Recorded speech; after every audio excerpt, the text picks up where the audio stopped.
Suami Zaskia Gotik dituding hamili model asal Yogyakarta, Sirajuddin Mahmud kini dituntut tes DNA. Suami Zaskia Gotik dituding telah hamili seorang model asal Yogyakarta.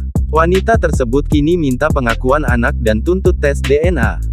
Dunia hiburan tanah air kembali dilanda kehebohan. Baru-baru ini, rumah tangga pedangdut Zaskia Gotik dan Sirajuddin Mahmud diterpa isu tak sedap. Pasalnya, suami Zaskia Gotik itu mendadak digugat oleh seorang wanita asal Yogyakarta bernama Vera Nosiliana. Gugatan tersebut telah resmi masuk dan dikabulkan oleh pengadilan.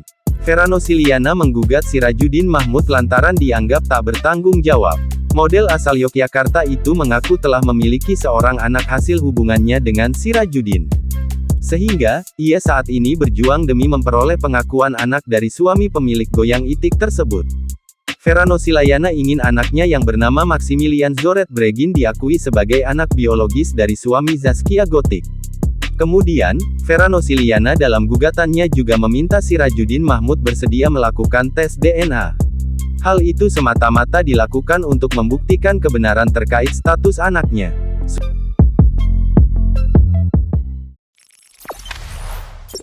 Jangan lupa subscribe, share, komen, dan like ya!